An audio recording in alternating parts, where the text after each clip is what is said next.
Subscribe कीजिए प्रलय TV channel को और बेल आइकन दबाएं लेटेस्ट न्यूज़ अपडेट के लिए। जैसे जैसे पश्चिम बंगाल में चुनाव का समय नज़दीक आ रहा है, वैसे वैसे वहां की राजनीति में एक के बाद एक नया और बड़ा ही दिलचस्प अध्याय खुलता जा रहा है।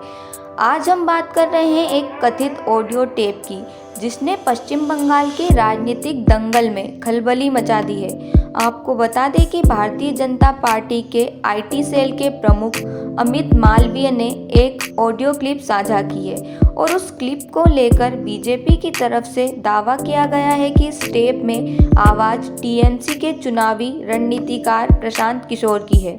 करीब 2.5 मिनट की इस ऑडियो क्लिप में किशोर मान रहे हैं कि पीएम नरेंद्र मोदी बंगाल में भी बेहद लोकप्रिय हो चुके हैं।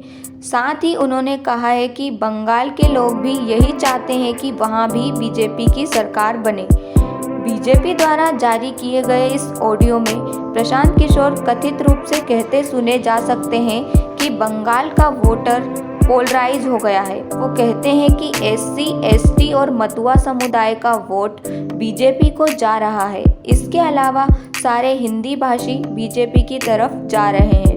अगर हम उस ऑडियो की बात करें तो उसमें साफ तौर पर प्रशांत किशोर ने कहा है कि एक सर्वे के मुताबिक मोदी बंगाल में ममता बनर्जी के बराबर पॉपुलर हो चुके हैं। लोग चाहते हैं कि बंगाल में बीजेपी की सरकार बने। साथ ही उन्होंने कहा कि मोदी पॉपुलर इसलिए भी हैं क्योंकि बंगाल ने अभी तक बीजेपी का स्वाद चखा नहीं है, जो कि एक फैक्टर है। जिन लोगों ने बीजेपी को बंगाल में नहीं देखा है, तो उन लोगों के लिए बीजेपी वो लड्डू है जिसे उन्हें कभी टेस्ट नहीं किया और वो उसका टेस्ट करना चाह रहे हैं। इसका साफ मतलब ये है कि बंगाल के लोग इस बार बीजेपी को देखना समझना चाह रहे हैं।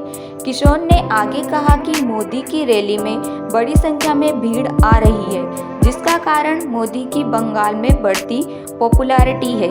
आपको बता दें, जब से ऑडियो जारी की गई है तभी से 100 बीजेपी समर्थन पश्चिम बंगाल में बीजेपी की जीत लगभग तय ही समझ रहे हैं। अब देखना यह है कि चुनाव के परिणाम आने पर प्रशांत किशोर की इस ऑडियो क्लिप का असर बीजेपी की जीत पर कितना दिखाई देता है। तो दोस्तों, आज के वीडियो में फिलहाल इतना ही। आप देखते रहिए प्रलय टीवी।